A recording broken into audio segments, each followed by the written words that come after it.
नमस्कार मेरे प्रिय साथी मित्रों।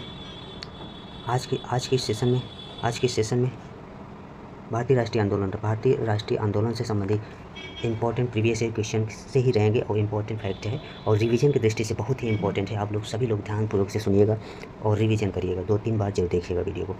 आपका भारतीय राष्ट्रीय आंदोलन क्लियर रहेगा और इसी से फैक्ट से जो कथन निष्कर्ष भी क्वेश्चन मिलेंगे और डायरेक्ट भी क्वेश्चन इसी से मिलने की संभावना रहेगी।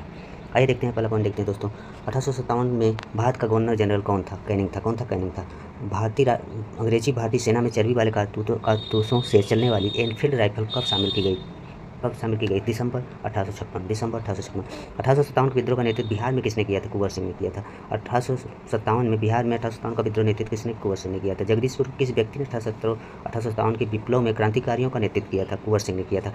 कुंवर सिंह राजा थे जगदीशपुर। कहाँ थे? जगदीशपुर। कुंवर सिंह अंग्रेजों के खिलाफ 1857 के विद्रोह में किस जगह शामिल हुए थे? आरा। किस जगह? आरा में। इनमें से किसने 1857 विद्रोह में सक्रिय रूप से भाग लिया था? नाना साहब कानपुर से थे। बेगम हजरत महल लखनऊ से। मौलवी अहमदुल्ला फैजाबाद से। पटना के 1857 के स्वतंत्रता संग्राम के नेता कौन थे? राजपूत कुंवर सिंह। 1857 के विद्रोह का बिहार में 15 जुलाई 1857 से 20 जुलाई 1858 तक केंद्र था जगदीशपुर के राजा थे कुंवर सिंह।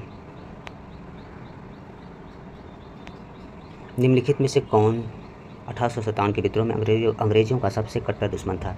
मौलवी अहमदुल्ला शाह। 1857 के विद्रोह को किस उर्दू कवि ने देखा था? गालिब ने देखा था। निम्नलिखित में से कौन सा ईस्ट इंडिया कंपनी के सिपाहियों को विद्रोही बनाने का कारण नहीं था? अधिकारियों की अक्षमता नहीं था। निम्नलिखित में वर्गों में किसने 1857 के विद्रोह में भाग नहीं लिया? किसने 1857 के विद्रोह में भाग नहीं लिया? साहूकार ने नहीं लिया था और जमींदारों ने नहीं लिया था।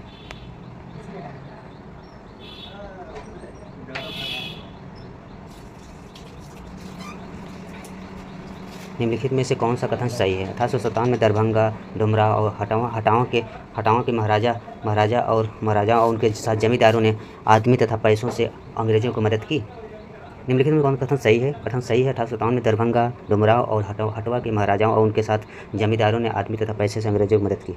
1857 के विद्रोह से बिहार का कौन सा भाग अप्रभावित रहा? मुंगेर अप्रभावित रहा। 1857 का विद्रोह लखनऊ में किसके नेतृत्व में आगे बढ़ा? बेगम ऑफ अवध। 1857 का विद्रोह मुख्यतः किस कार्य से असफल रहा? किसी सामान्य योजना और केंद्रीय संगठन की कमी।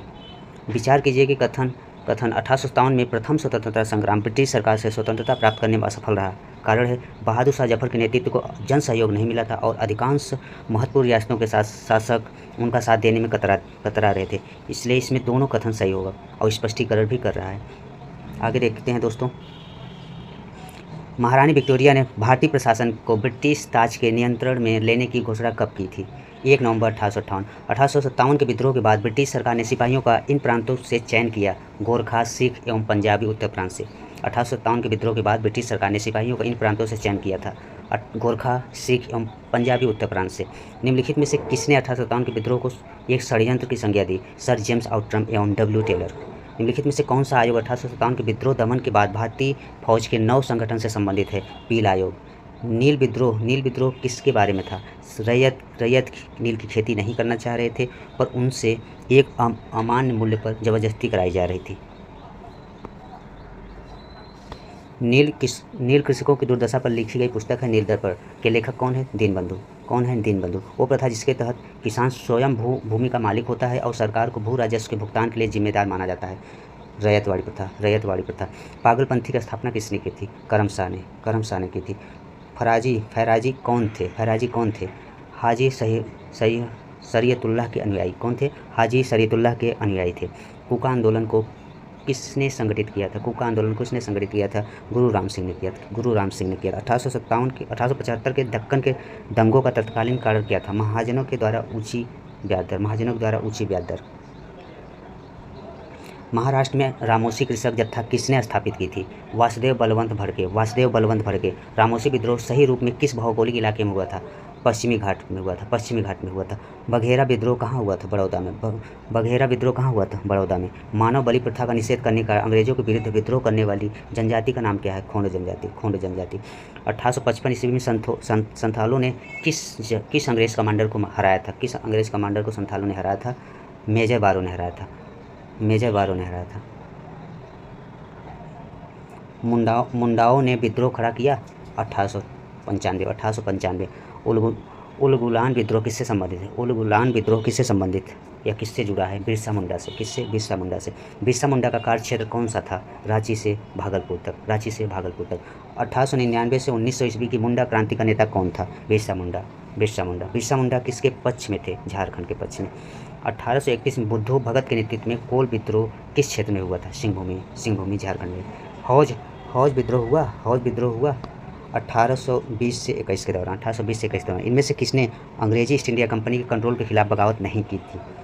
हैदराबाद का निजाम नहीं किया था। अफगानिस्तान के प्रति आक्रामक नीति किस वायसराय ने अपनाई थी? लॉर्ड लिटन ने अपनाई थी। 1878 का वर्नाकुलर प्रेस एक्ट किसने रद्द किया था? लॉर्ड रिपन ने किया था। वर्नाकुलर प्रेस एक्ट किसने रद्द किया था? लॉर्ड रिपन ने किया था। अस्थायी बंदोबस्त किसके साथ किया गया था? जमींदारों के साथ।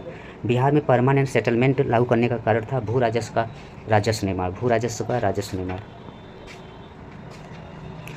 डैश में बंगाल और बिहार में भूमि पर किराएदारों के अधिकारों को बंगाल किराएदारी अधिनियम द्वारा दिया गया था 1885। कब दिया गया था? 1850। सत्याग्रह प्रकाश की रचना की गई थी स्वामी दयानंद सरस्वती द्वारा। अमृत बाजा पत्रिका की स्थापना किसने की? शिशिर कुमार घोष। निम्न अखबारों में कौन मुख्यतः उदारवादियों की नीतियों का प्रचारक था? लीडर। कौन था? लीडर। 19वीं शताब्दी के धर्म एवं समाज सुधार आंदोलनों में जनसंख्या के किस वर्ग को मुख्यतः आकर्षित किया था? बुद्धिजीवी वर्ग को, नगरीय उच्च जातियों को और निर्धन सर्वसाधारण वर्ग को। भारतीय पुनर्जागरण आंदोलन के पिता कौन थे? राजा राम मोहन राय थे। निम्नलिखित में से कौन आत्मीय सभा के संस्थापक थे? राजा राम मोहन राय। ब्रह्म समाज की स्थापना हुई थी वर्ष 1828 में। राजा राम मोहन राय ब्रह्म समाज की स्थापना की 1828 में। सती को गैर कानूनी किसने घोषित किया था? विलियम बेंटिंक ने। प्रार्थना समाज के संस्थापक थे आत्माराम पांडुरंग। 19वीं शताब्दी के उत्तरार्ध में नव हिंदूवाद न्यू हिंदुइज्म के सर्वश्रेष्ठ प्रतिनिधि थे स्वामी विवेकानंद। कौन थे? स्वामी विवेकानंद। इनमें से किसने 1813 में शिकागो में आयोजित धर्म संसद में भाग लिया था? स्वामी विवेकानंद ने रामकृष्ण मिशन की स्थापना की 1897। स्वामी दयानंद सरस्वती द्वारा स्थापित है आर्य समाज। किसने 1873 में सत्यशोधक समाज की स्थापना की थी? ज्योतिबा फुले। थियोसॉफिकल सोसाइटी की स्थापना किसने की थी? Madam HD. ब्लावेस्की ने की थी। भारतीय राष्ट्रीय कांग्रेस की प्रथम महिला कौन थी? श्रीमती एनी बेसेंट थी।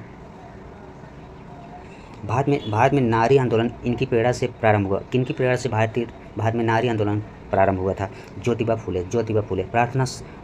प्रार्थना समाज, यंग इंडिया, लोकहितवादी, सत्यशोधक समाज, रहनुमाई मजदेव सन सभा के लिए निम्न विकल्पों में से सही समायोजन है? आत्माराम पांडुरंग, मोहनदास करमचंद गांधी, गोपाल हरि देशमुख, ज्योतिबा फुले, नौरोजी फुर्दोंजी। ये सही क्रम है लिखने का। नाई धोबी बंद सामाजिक बाइकाट का एक स्वरूप था जो 1919 में किसानों द्वारा प्रतापगढ़ जिले में चलाया गया था। नाई धोबी बंद सामाजिक बाइकाट का एक स्वरूप था जो 1919 में किसानों द्वारा प्रतापगढ़ जिले में चलाया गया था।